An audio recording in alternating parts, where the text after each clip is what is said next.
欢迎收看《台湾启示录》，我是梅翔，来掌握这个星期疫情的最新的发展。关注的是南韩，南韩在2月19号这一天，他们政府已经宣布，他们进入到了社区传播的阶段。因为在2月19号这一天，他们一口气暴增了31个确诊的病例，来到了82个，而这31个确诊病例当中，大多数是集中在首尔还有大邱这2个地方，而其中很多病例是找不到明确的感染源，或者是调查出确切的接触史，这证实了新冠病毒已经大举攻破了南韩政府他们所设下的防疫网。而就在隔天2月20号的这一天，美国 CDC 他们也认定台湾进入到了社区传播的阶段。在今天晚上节目当中，我们告诉您，所谓的社区传播，意思就是当你在自家的社区走动的时候，你都会有被感染的风险。而进入到这个阶段之后，我们又应该注意哪些事情呢？好，不过蔡英文总统表示，目前台湾出现的确诊个案都是属于零星的个案，并不符合所谓社区传播的要件。他呼吁国人不需要过度的恐慌。而我们辛苦的第一线的防疫人员也紧盯着每一个疑似的个案，绝不放过，希望能够守住社区传播的最后这一道防线。结果在2月19号又抓出了第24个确诊的病例，她是一名住在北部的妇人。而经过疫情调查之后，发现这名妇人在2年之内她没有出过国。从发病到确诊中间过了29天，这29天他一共接触到了360个人。令人感到担心的是，会不会就此引爆社区传播呢？没想到隔一天，我们刚才提到了2月20号，美国 CDC 就已经认定了台湾出现了新冠病毒的社区传播了。不过还没有扩大到需要发布旅游警示的程度了。而事实上，在17年前的 SARS， 在台北市也曾经爆发疑似社区感染的危机，当时是在万华区的华昌国宅。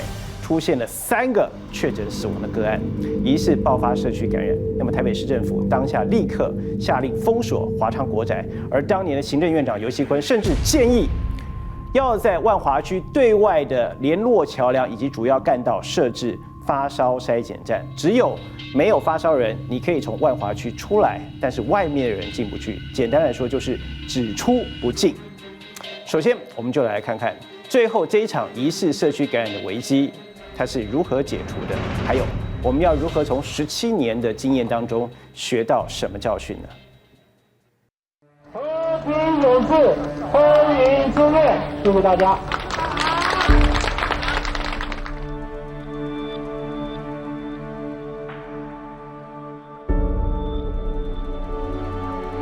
2003年5月8号，和平医院终于结束了14天的封院隔离，全员撤出净空院区。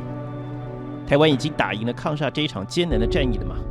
不，你以为在医院里头歼灭了敌人，但其实他早已悄悄地转进到另外一个更加难以掌握的战场。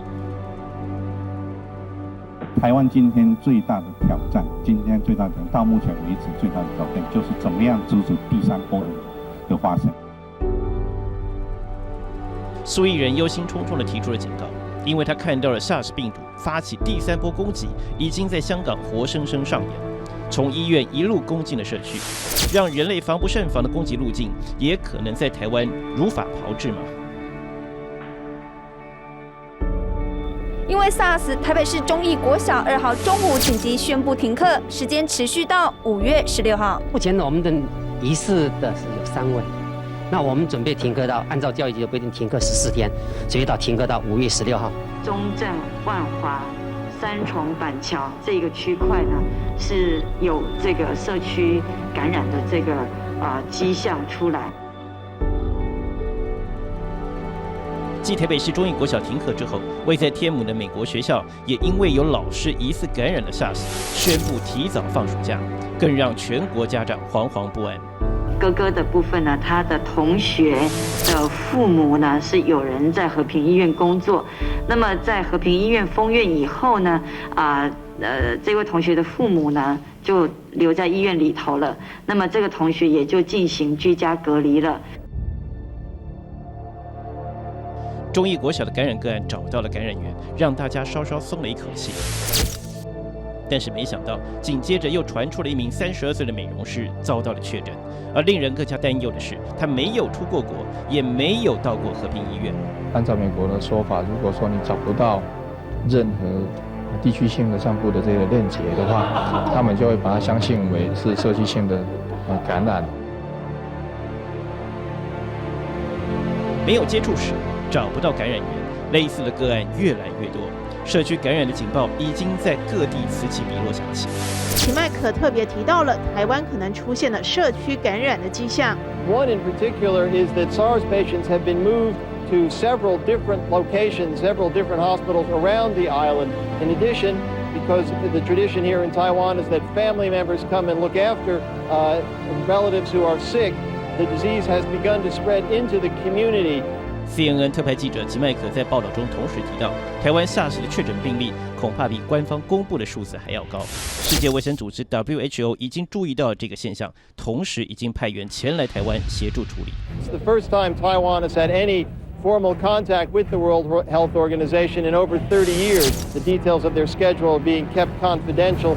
We are told that they are not meeting senior government officials in order not to offend Beijing. 现在是非常有可能变成社区感染，我们一定要及时防范，不能大意。所以，现在市政府团队已经在加强，中央政府在多方面也包括。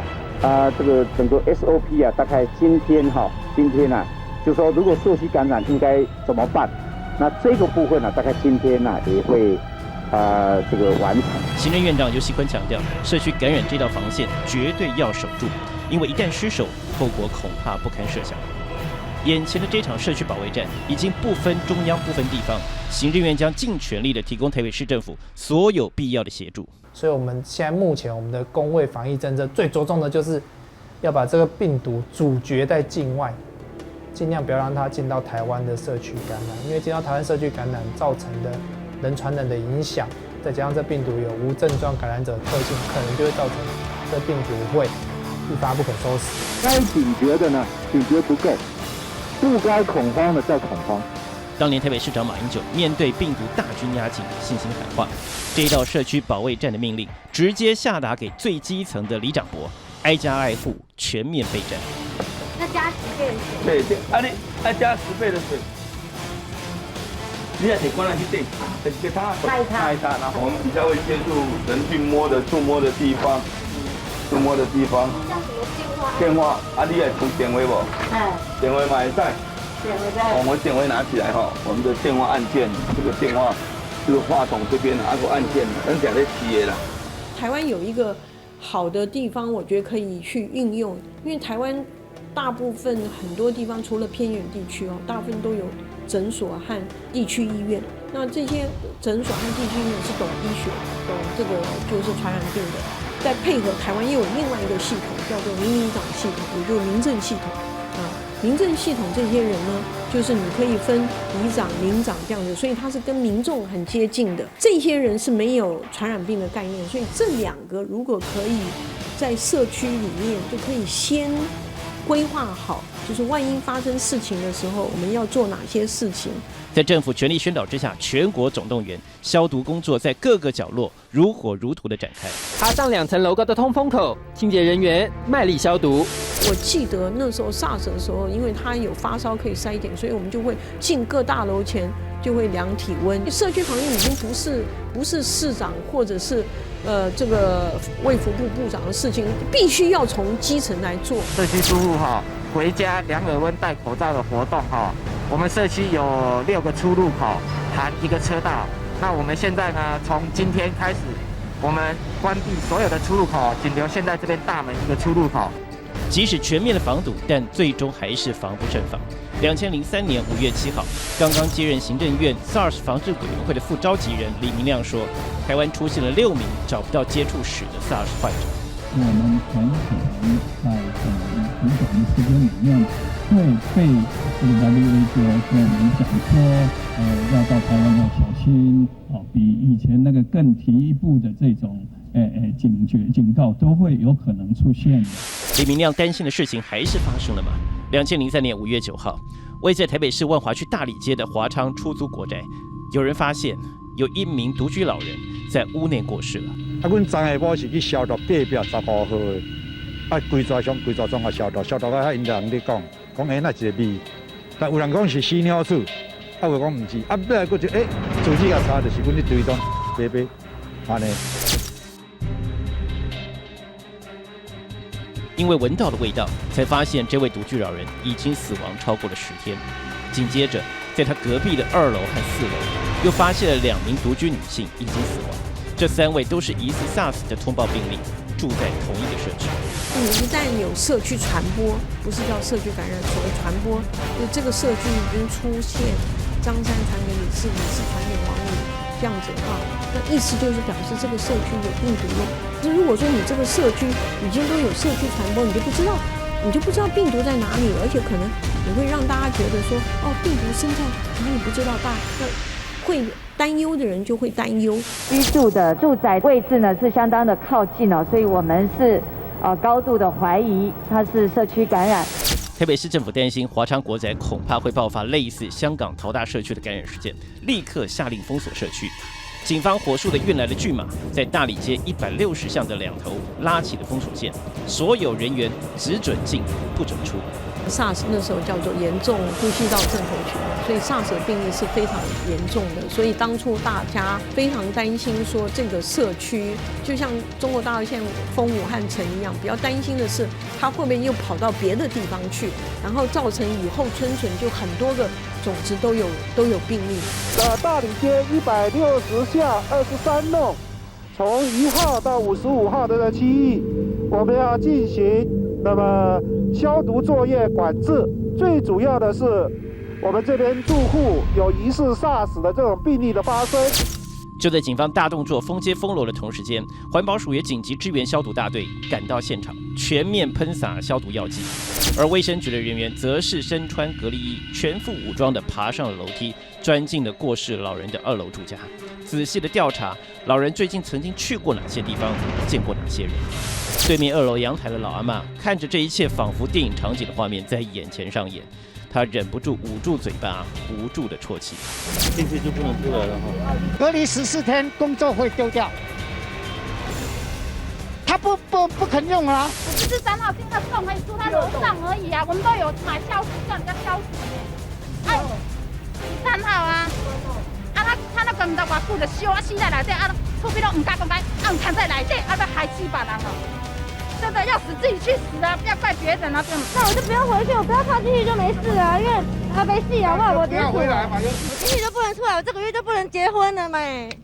就算结婚是终身大事，但是防疫视同作战，面对大敌当前，儿女私情也得大局为重，无法通融。整个早上所有的体温没有一个超过37度或36度几的，全面隔离。应该隔离是发病人那相关的在隔离，不是全部都隔离。那如果要问他们走动的范围呢，整个万华区都要把他叫回来的原因是怕他传染出去。可是你叫回来有一个很重要，就算叫回来，也不能够让他在污染区，也许他应该在缓冲区，不确定他有感染或没感染，就可以采检测了以后，这个就叫缓冲区，或者叫过渡区。那然后如果说他当然不愿意回来，因为他认为他是干净的。就是我们在感染防治的里面有一个非常重要的一个原则，就是干净区你就尽量维持干净，那污染区呢，你就不要去跟干净区去交错。他说，如果他进来的话，是不是要隔离？啊，那我们告诉他，就是说你进来以后就要居家隔离。他说，如果我不进来呢？那我们告诉他说，那么警方也还会通知你进来。华昌国宅遭到的封楼是大新闻，有住户看到了电视报道，才知道自己的家竟然被封了。政府说不回来就开罚，有人就算已经很久没有住在这个社区，最后还是乖乖回来接受隔离。你看唔爱等来啊？是啊，我受几个啊，你昨人无伫是毋是？你昨你跟我住遮，你昨跟我住遮？昨无啊。你住对？到上山。上山架遐是毋是？啊，为着6万块，一定要回来哦。这2份工作，你下去多久了2-3个礼拜了嘛。你有有那证明的？没有了，我做那个临时工没有证。这里是不？来，好进讲进。那我就自动回来。好。贝贝，你也是今天回来的，是不是？来，贝贝来。你住这边的？体温了。贝贝来这边那边。但也有人担心社区爆发的感染，没病的也会关出病来，索性豁出去不回家了。封街之后的10个钟头，入夜之后统计应该隔离的140户，估计350人。当天晚上还有大约20%的住户，也就是大约70个人没有回家。超过时间没有报到，我们会立刻公布姓名，开出6万元的罚单，并且会把名单送给警察查访，到时候会强制执行。华昌国宅遭到了封楼的第2天，卫生署宣布这3位过世的住户检体报告出炉，很不幸的确定感染SARS。为了避免社区感染继续的向外扩大，市府决定再封一条街。我拿东西出去，你需要我回来，我就马上回来了嘛。规定就是封锁就封起来，就不能出去啊。好不好？我昨天晚上我是刚刚回来呀，我又不是刚刚回来，那是你讲的。你要封锁的时候，你要想说。他是在那一边的，我们是在这一边的。对啊，马桶就对不上嘴，他妈封那么远，对不对？你难道说在东部你要封到西部去？刚好就是为了你的身体，为了你的健康啦，啊一句话啦，啊这顶头行政就来命令啦，哦，对，要来压制啦，啊反正3顿到位老人家。再封一条街，不肯回家的人更多了。连康夏总指挥李明亮都说出了重话：该抓回来的一个都不能少。这个人一定要在最短的时间抓回来。那如果抓不到的话，我们还是要把这个要做一个法律上的处置。那这些回来的话，我们会公布他的声明，在法律上我们会从严来处置。那我们会给他一个合理的时间，赶快回来。社区感染是他的感染源来自社区，社区传播是这个社区已经有张三传到李四，李四传到王五，已经有传染链，就是说不止一个人。大家担心的是传播，大家担心的是就是说会不会有那个传染链一直传下去。所以我们做传染病防治的时候，我们就是要让传播链打断，就这样子，等比级数打断。面对台湾社区感染，恐怕一触即发，防疫人员和时间赛跑，尽可能的补救每个漏洞。但是在调查报告还没有出炉之前，世界卫生组织已经提升了台湾的旅游警戒。We have discussed with Taiwan. We know their feelings, and we have said that we will continue to put this travel guidance out, which we have today. 在昨天凌晨。WHO 已经将台北升级为高度的感染区，同时在昨天，我们也渐渐感觉到社区感染是有可能发生的，虽然到现在为止还有待进一步了解，但是我们这个征兆是不容忽视。而美国已经采取自愿性的撤侨，那这些对我们台湾国际形象及我们防疫战役的士气都会有很大的影响。除了信心喊话要稳定民心士气，最重要的就是尽快的把感染原因给抓出来。看到了香港桃大社区的案例，有可能也是社区饮用水的管线出了问题吗？进出他有串门子，还是说这几个人会常常碰到一起？我们现在也都还不了解，所以他觉得现在去下这个结论，未免跳得太快，不要自己吓自己。我们先沉着的照这样的程序来做。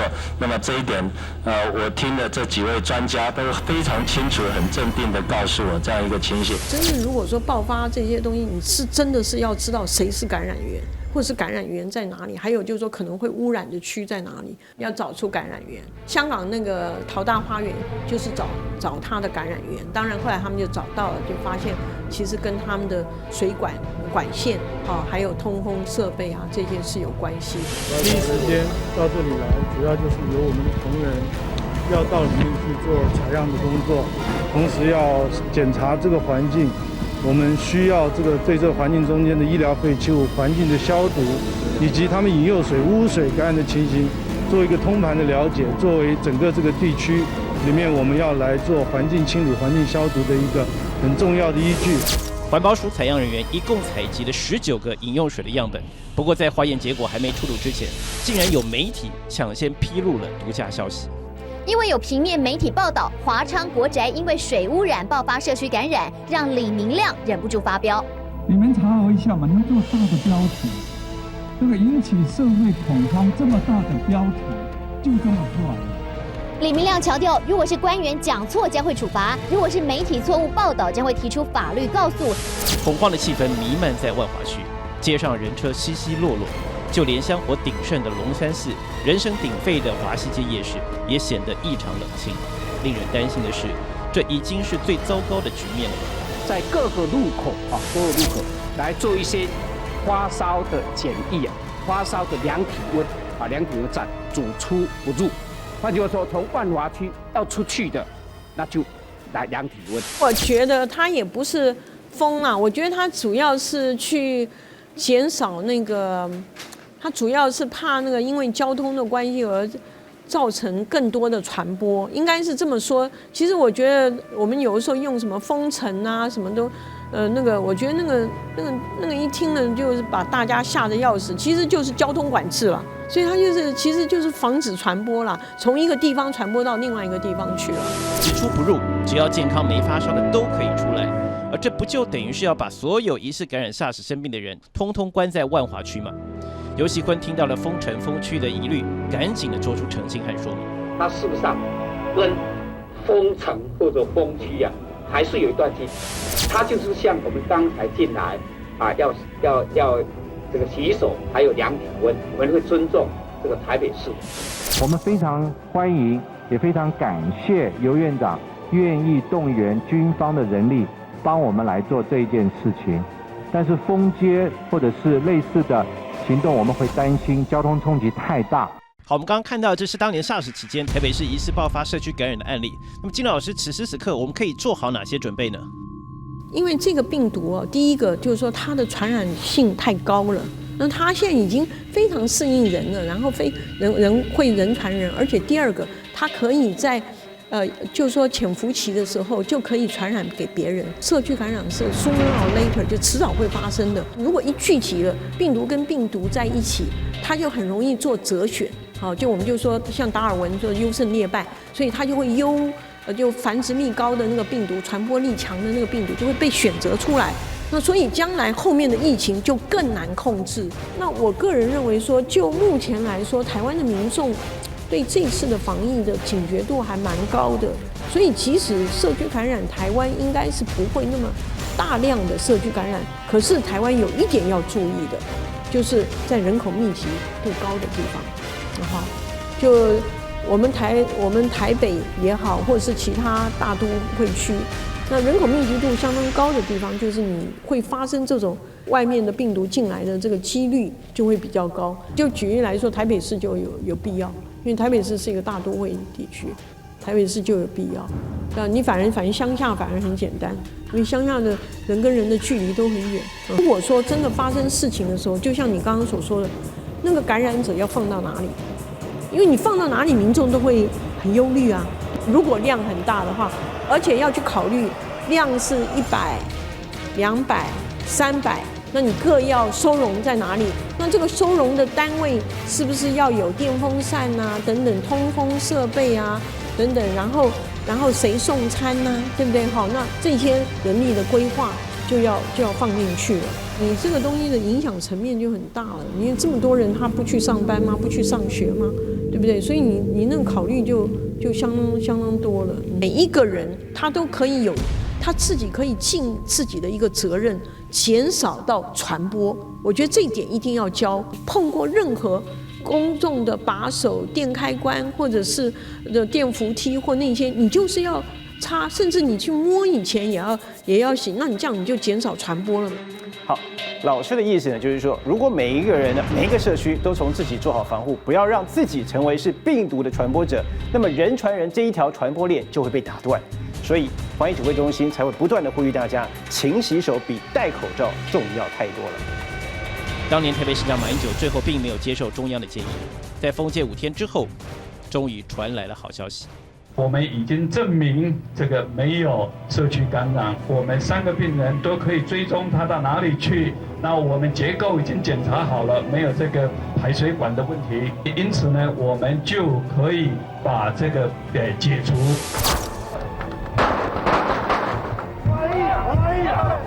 把它那个有染沙石的没有染沙石的，没有把它区分开来，让一些健康的人受委屈，这个不对。就欢喜讲解放了啦，我足欢喜的安尼啦，就大家平安就好了。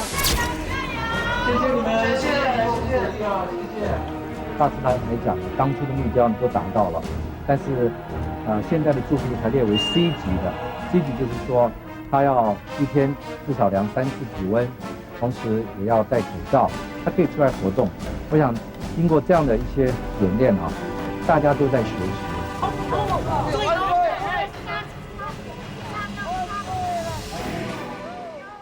好，而就在华昌国宅封街解除之后的1个月，因为新增病例不断的持续的下降 ，WHO 也将台湾从旅游警示区当中给除名了。不过当年有专家提醒，SARS 的病毒它可能不会完全的消失，在秋冬之际它有可能会卷土重来。而非常奇怪的是，这只病毒呢，它就这样子消失了，也没有再回来过。当年研发出来疫苗，最后也派不上用场了。而有关于 SARS 病毒当年快闪的原因，到现在依旧是众说纷纭。没想到，就在大家已经淡忘它了17年之后，这只病毒竟然卷土重来，而且它变得更难对付。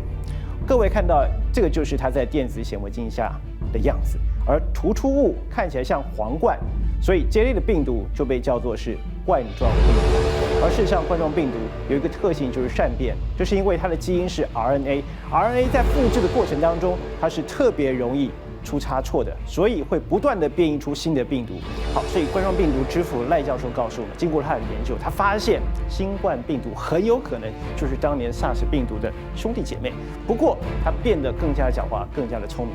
你还记得吗？当年 SARS 病毒入侵到人体之后，它会立刻引发了发烧症状，所以我们可以当作是一个重要的筛检标准。发高烧就表示拉起了警报，我们就可以找到了病毒藏在谁的身上，立刻把它揪出来，不要让它继续扩散下去。但是新冠病毒它经过了不断的变异之后，它变得更加的狡猾，它藏起来了，它改变它的攻击路径了，它会偷偷的跳过人体的上呼吸道，直接进到你的体内之后，不会引发咳嗽，也不会发烧，让你在完全没有提防戒备的情况之下，它挑选一个它最喜欢的器官，然后它直接发起了攻击。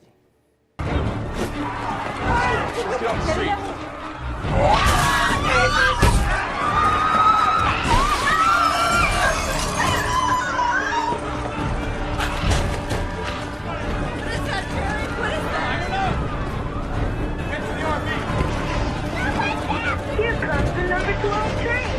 1, 2, 3, 4, 5,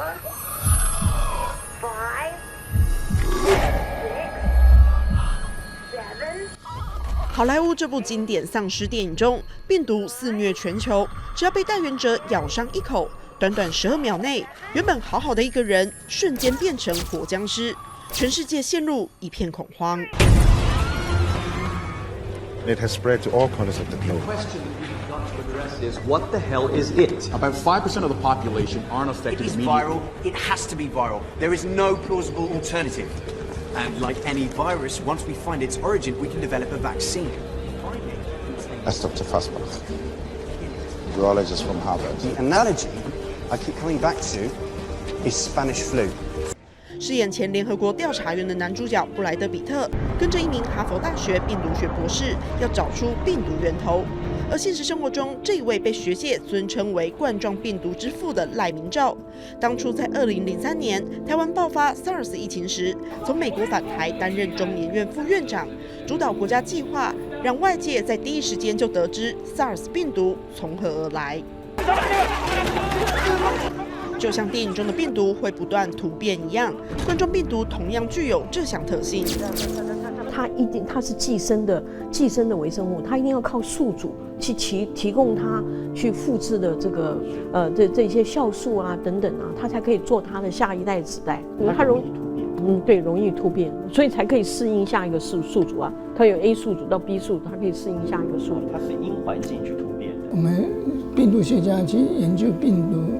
我觉得我已经对病毒都了解了，所以我一打赢你了。但是隔天我们又发现，病毒又有更新的花样，那我们以前不晓得的，所以病毒是对我来讲是非常有趣的，是活生生的东西，是比我更聪明。花了大半辈子研究冠状病毒，没想到这个病毒竟然比他还聪明，变化的脚步也超乎他的想象。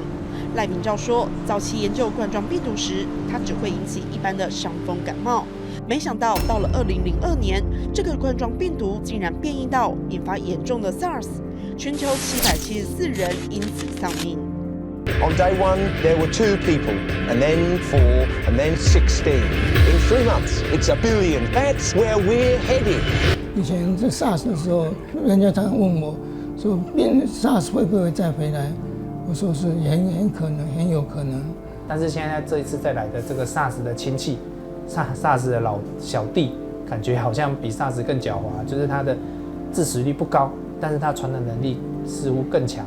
甚至有研究都说，哇，它是 SARS 的传染能力的9倍、10倍更多，那就是可能造成现在为什么大陆啊或全世界有一点一发不可收拾。One goes in, millions come out. Every cell is dead.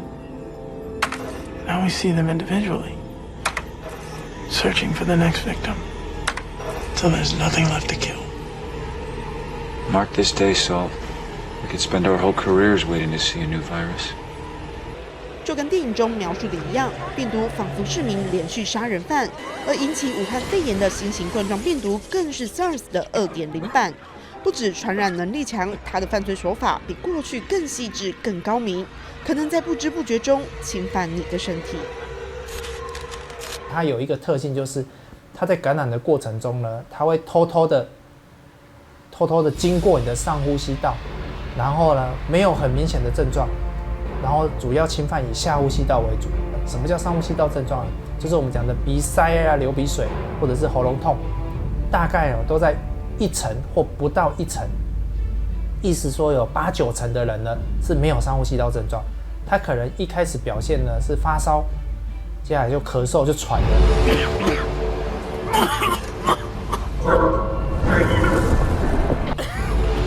新型冠状病毒只有进化到跳过上呼吸道这个功力而已吗？日前更出现无症状患者传染给他人的案例。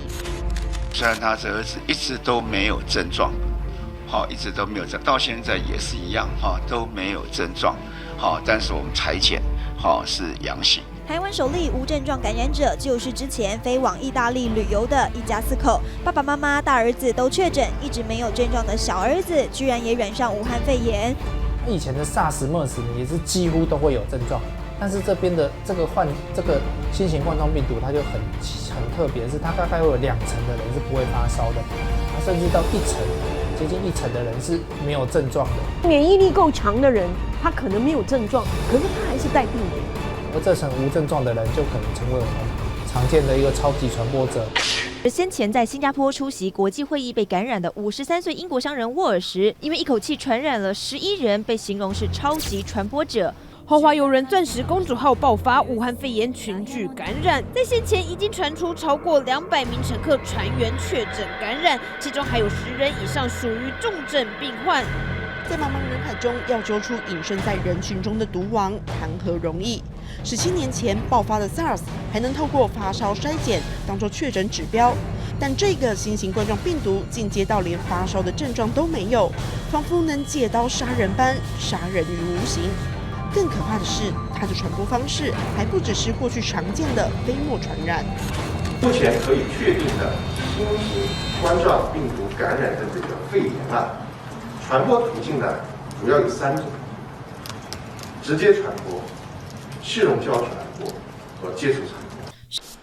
日本有学者指出，病毒能存活在光滑表面的物体上长达24小时，甚至2到3天之久。也就是说，在这个期间内，去碰触到带源者摸过的门把、手扶梯手把，接着再碰触到眼、口、鼻，都可能染病。Dr. Daniels, Yeah. There's something I think you should see. This way. The patient was admitted a week ago after a car accident. He's had no contact with anyone in isolation.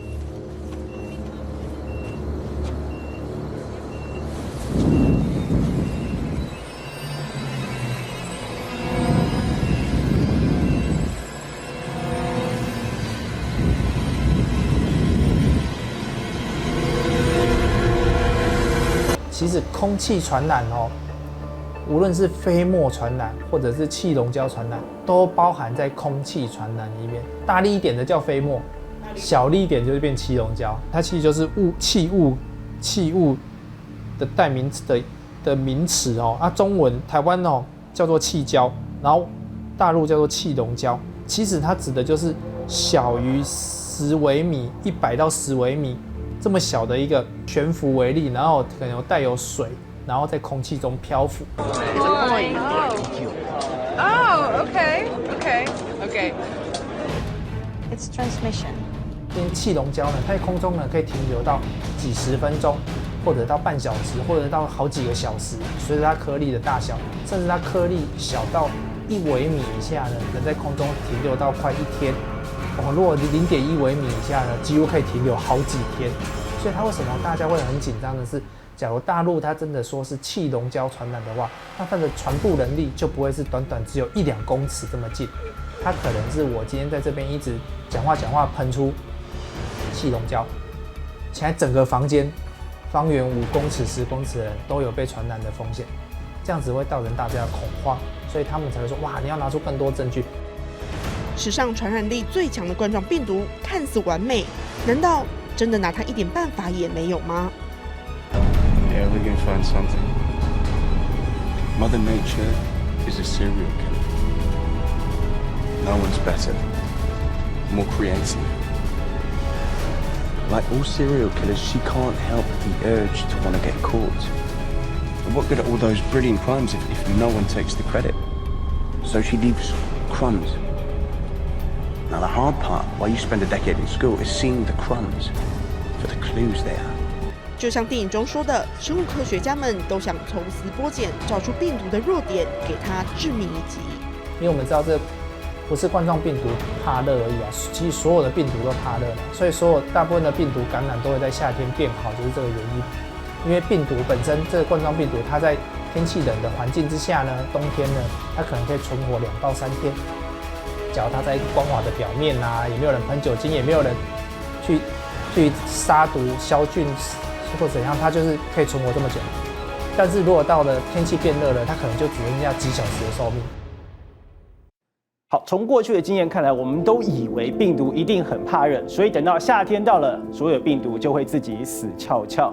但事实真是如此吗？我们来看看，新加坡现在的确诊病例超过了80例，泰国它也超过了30例，这2个国家不够热吗？他们现在温度都突破了气温30度。很显然，我们看到了这一支新冠病毒，不管是它的耐热程度，或者是它在离开宿主之后，它可以存活的时间，包括它的传染途径，很显然都已经远远超乎了我们的想象。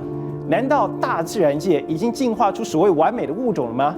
不过科学家始终相信，就算再怎么样顽强的生命，也必定会有它的弱点，除非它不是来自大自然。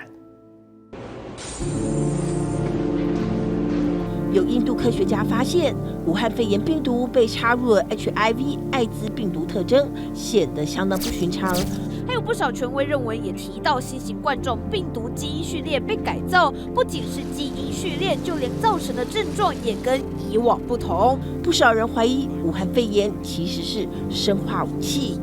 美国参议员克顿就曾在参议院的军事委员会上指控病毒恐怕是从大陆的 P4 病毒实验室流出。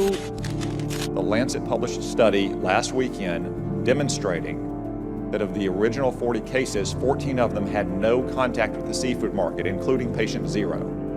As one epidemiologist said, that virus went into the seafood market before it came out of the seafood market. We still don't know where it originated. Could have been another seafood market. Could have been a farm. Could have been a food processing company. I would note that that Wuhan also has China's only biosafety level 4 super laboratory that works with the world's most deadly pathogens to include, yes, coronavirus. 虽然白宫并未对这个说法正面回应，但外界分析，从地缘关系来看，P4 实验室恰巧就位在疫情首先爆发的武汉市，而且距离一开始被质疑是病毒来源的华南海鲜市场，也仅仅只有32公里而已。另外，在这个敏感时机，又有法国媒体引述微博2月7号的消息指出，武汉 P4 病毒实验室已经被大陆的首席生化武器防御专家陈维接管，等于是解放军直接掌控了实验室，外界舆论哗然。难道病毒的源头真的与 P4 实验室有关？尽管大陆官方一再否认，但外媒报道，白宫已经下令美国学者彻查病毒源头。But it's very harmful, it's very dangerous to stir up suspicion, rumors, and spread them among the people. For one thing, this will create panic. Another thing is that it will fan up racial discrimination, xenophobia. 要制造这样的病毒是相当困难的，在实验室是相当困难的。而且我想大家对这个问题是非常敏感的，所以大家都会很质疑是不是有这样的事情发生。所以我想是当然机会是可能性是很低的。WHO 之前提出了警告，新冠肺炎恐怕会成为是全球流行病，而大陆也有学者认为，新冠肺炎它不会像是当年 SARS 病毒一样来得快，去得也快，这支病毒恐怕会成为季节性的，每年都来。而赖博士说，这一场人类和病毒的战争，原本就是一场永无止境的战争，因为病毒它永远不会放弃让自己活下去，所以它必须不断地进行突变。每当人类开发出了新的疫苗，而变种之后的新病毒，它已经在蠢蠢欲动了。But even if you're right, I mean, infecting the populace with a lethal illness is not exactly a cure. It's not a cure. Camouflage. It's camouflage. There's a natural precedent. Hungry predators would avoid diseased bodies. Equipped with the right pathogen, our troops would be essentially invisible to the enemy. 就是人和病毒的战争，找到药，会杀死病毒，那病毒就突变，突变以后，这药又没有效了，那人就必须再发展新的药，然后把病毒杀死掉，那病毒又突变。所以这两个病毒要在自然界生存下去，它就继续不断的突变，那这和病毒学家在打仗一样。Sometimes the thing you thought was the most brutal aspect of the virus turns out to be the chink in its armor. And she loves disguising her weaknesses as strengths. He wants a what? Deadly pathogen with a high mortality rate. But curable. Anyway, excuse me. What's this for? Mr. Lane believes we can use such a disease against the undead. Well, it would give you points for originality, Mr. Lane, if we hadn't already tried that first thing. One of the many things a virus or bacteria needs to thrive is a live host. Functioning circulatory system. Can't make a dead person sick. It's not for them. It's for us. 每个国家呢，如果要研发这个对这病毒有效的药物呢，或者是疫苗呢，首先一定要取得病毒株。假如你那个国家有人被感染哦，就可以从那个人的感染身上看是不是能取出病毒株，把它拿出来培养。假如培养成功之后呢，它就可以成为你发现的病毒株。目前，美国还在实验中的抗病毒药物瑞德西韦，被大陆认为是有机会治疗武汉肺炎病毒的救命丹。本来是伊波拉的抗病毒药，结果用在这里也有效。对啊，甚至他们有拿艾滋病的药来试看看，啊，老药新用或者是研发新用，去找出它的弱点啊。所以这个冠状病毒这个感染呢，其实目前呢，如果时间拉越长，其实就是会对我们越有利啦。因为时间拉越长，我们会发现出它越多的弱点和哪些药物有效。台湾方面也有了突破，一间疫苗大厂宣布，已经与美国国卫院完成合作合约签署，共同开发武汉肺炎疫苗，预计最快今年下半年启动人体临床试验。它现在变成一个比较棘手的病毒，它会一直改变它的抗原，它改变抗原了之后呢，这个我们的疫苗就会难做，而且容易失效。然后呢，药物也有可能会出现抗药性。觉得我们最怕的是未来会不会变成一个季节性的感染，就像现在的流感一样，每年到了冬天、春天11月、12月之后就开始有流感症状一直出现，然后每年就感染10几万、几十万人。对，但是它就每年都会来，每年都会来。人类对于世界末日一直有很多种的想象，其中有一种就是会不会有一天地球上面出现了一种超级病毒，而人类对于它束手无策，那就是世界末日的来到了吗？不要认为这只是好莱坞电影编剧的想象，事实上，过去我们看看这波疫情当中，很多过去电影当中才会出现的场景，现在已经活生生在这个世界上上演了。病毒在蝙蝠身上，它平安无事。那如果要去消灭所有的蝙蝠，消灭所有的病毒，那你是不会成功的。病毒总是走在你的前面一步。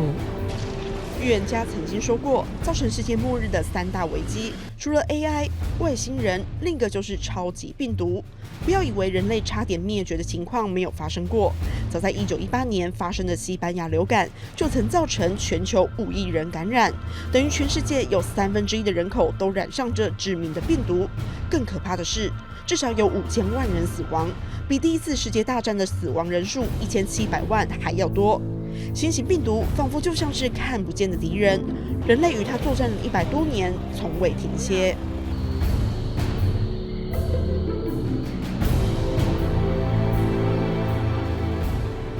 电影中空荡荡的纽约街道、时代广场宛如废墟，寂静无声的空城只剩下一人。被病毒肆虐过的世界如此凄惨，对照如今对岸的画面，武汉、湖北、上海、北京一片死寂，静悄悄的马路，停摆的一切，仿佛大荧幕上的剧本真实呈现。如果这一次新型冠状病毒放过人类了，人类肯放过野生动物们吗？